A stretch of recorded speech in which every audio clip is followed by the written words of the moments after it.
Et salut tout le monde, c'est Twizy, j'espère que vous allez tous très bien. Aujourd'hui, on se retrouve pour un nouveau commentaire sur la chaîne Ultimes Gaming. Donc, je vais d'abord poser le décor du gameplay. Donc, c'est Ultimes Go Fast qui joue avec Saskarash en EC en multi-équipe. Il était accompagné de Twizy, donc moi, et Fusion. Donc, nous l'aidions avec drone de brouillage microstation. Lui, il avait drone, chien, groupe de chasse, comme vous avez pu le remarquer.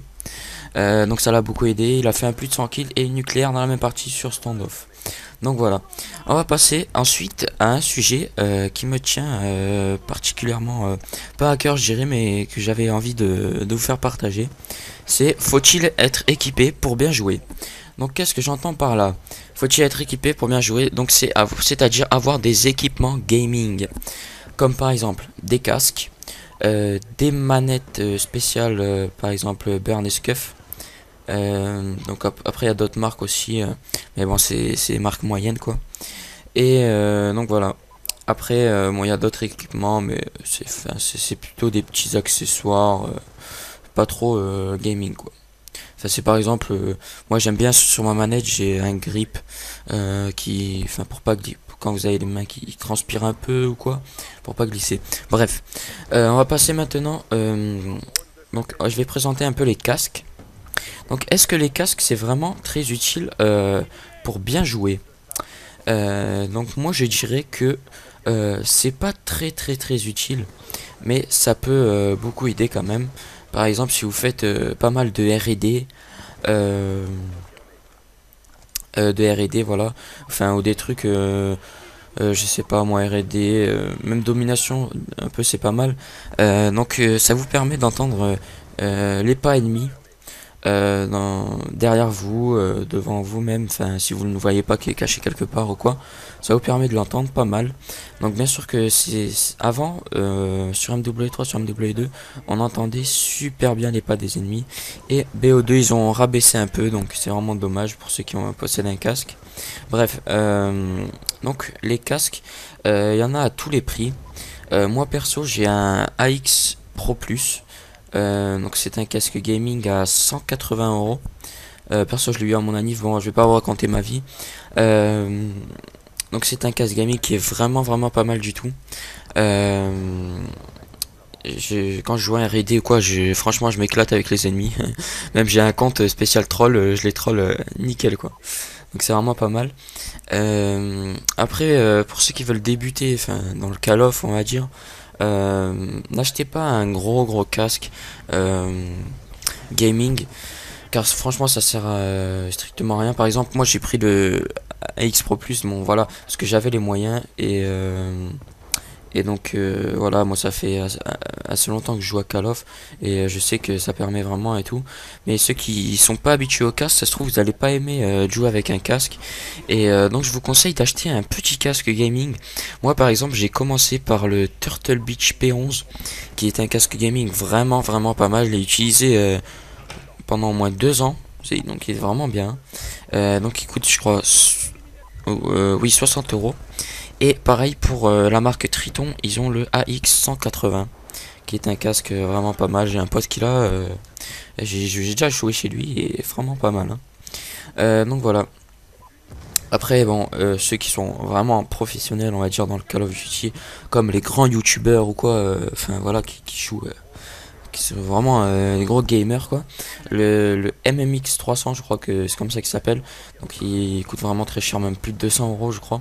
Et en plus il faut acheter un petit boîtier pour pouvoir le brancher à la PS3. Bon c'est un truc compliqué, je connais pas trop le MMX, mais il paraît qu'il est vraiment top. Bref, je vais arrêter de parler des casques et on va passer tout de suite aux manettes. Donc les manettes, moi perso je joue avec les manettes classiques, donc DualShock 3 là, la manette fournie avec la PS3. Non, enfin moi j'en ai racheté une il y a pas longtemps parce que au bout d'un moment elle commence à souffrir un peu. Mais cette manette, donc voilà, elle est bien et tout. Mais nous on va parler des manettes Scuff et Burn. Donc je vais surtout parler des Burn parce que bon c'est presque pareil, hein. C'est juste les palettes elles changent un peu. Et donc ça permet, donc vous avez deux palettes derrière, je mettrai des screenshots à l'écran. Donc voilà, les screenshots vont apparaître. Et donc vous avez deux palettes derrière, c'est pour ceux qui savent pas ce que c'est. Et donc ces deux palettes vous permettent de sauter pour les jump shots et l'autre de vous allonger rapidement pour les drop shots. Donc je trouve que ces manettes peuvent influencer, on va dire, votre votre façon de jouer, car bon, bien sûr les ennemis, voilà, si vous vous allongez devant eux direct comme ça, c'est voilà quoi, ils ont beaucoup moins de chances de vous toucher, de vous tuer, et donc voilà, vous tirez en même temps, vous allongez, et donc c'est parfait. Après les jump shots, bon, c'est un peu moins bon, mais ça peut être pas mal aussi. Donc ces manettes coûtent assez cher. Bon, la manette de base coûte, je crois, 90 euros par rapport à une manette normale qui coûte 60 euros. Mais bon, voilà, vous avez les palettes. Après, si vous voulez une manette custom, enfin avec couleurs et tout, il y a des très très belles couleurs sur le site Burn.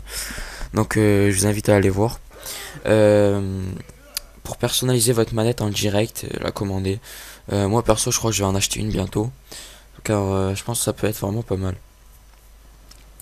Et donc voilà, je pense que ces manettes peuvent influencer votre manière de jouer. Vraiment pas mal quoi. Donc après, je voulais vous donner une petite... Enfin, pour ceux qui connaissent pas, je pense que tout le monde connaît. C'est la technique de jouer en commande tactique. Donc cette technique, en fait, c'est vous allez dans les options, commande et commande tactique. Donc ça vous permet, au lieu du cut au joystick, au lieu de cutter, de vous allonger. Et attendez, excusez-moi. Oui, voilà, donc ça vous permet, au lieu de cutter, de vous allonger. Et donc vous appuyez en même temps sur allonger et tirer, et c'est parfait, les ennemis... Enfin voilà quoi, vous n'avez pas forcément besoin d'une manette Burn, même si c'est vraiment plus confortable, mais vous pouvez le faire avec le joystick. Même si je sais qu'il y en a qui aiment pas trop, mais moi perso je joue en tactique, je suis vraiment habitué et c'est vraiment nickel. Donc voilà. Après on va passer aux, aux manettes que j'appelle manettes noob. Manettes vraiment dégueulasses qui puent le mort, c'est les manettes Rapid Fire. Donc dites-moi ce que vous en pensez dans les commentaires de tous les accessoires que je vous ai dit. Et là je vais vous parler des manettes Rapid Fire, donc ça va être très vite fait parce que j'aime pas du tout ça. Donc c'est des manettes en fait cheatées, on va dire, donc démontées avec une puce spéciale et tout. Enfin voilà. Donc voilà, donc c'est une manette avec une puce et tout, et ça vous permet de tirer très très très rapidement. Ça tire en fait un chargeur comme ça, mais vous avez aussi une option pour pas user vos balles limitées, des trucs comme ça. C'est vraiment dégueulasse, c'est une manette pure noob, vraiment pour les handicapés du cul, enfin des mains là, vraiment dégueulasse. Donc je vais arrêter de parler de ces manettes car ça en vaut vraiment pas la peine. Et maintenant, je vais vous donner une petite astuce comment dire, pour améliorer votre shoot, car le shoot peut changer beaucoup votre façon de jouer. Donc enfin, c'est vraiment énormément parce que c'est ça qui compte dans le jeu. C'est vous avez un bon shoot, ça veut dire une bonne précision quand vous êtes en face d'un ennemi de tirer. Donc vous allez en partie privée, vous mettez les bots vétérans. Dans les options, vous mettez santé 200% avec tir dans la tête seulement. Vous enlevez l'aide à la visée qui est vraiment pas mal dans ce Call of Duty. Et c'est bon, vous vous entraînez 10-15 parties et vous êtes un monstre. Hein, vous êtes un monstre, je vous jure. Moi c'est ce que je fais et voilà. Donc on termine le gameplay avec un 111-10 et la nucléaire. Donc c'est vraiment un beau gameplay de la part de GoFast. Si mon commentaire vous a plu, je vous invite à aller vous abonner à notre chaîne, la Ultimes Gaming, et aller voir puisqu'on a que 2 vidéos pour l'instant, donc celle-là et une autre qui est aussi un gameplay de GoFast. Bref, vous allez faire un tour sur notre chaîne si le commentaire vous a plu. J'espère que NukeZoneFR va nous accepter. Je les remercie énormément s'ils nous acceptent. Et je vous dis à bientôt tout le monde pour une prochaine vidéo. C'était Twizy. Allez, ciao tout le monde.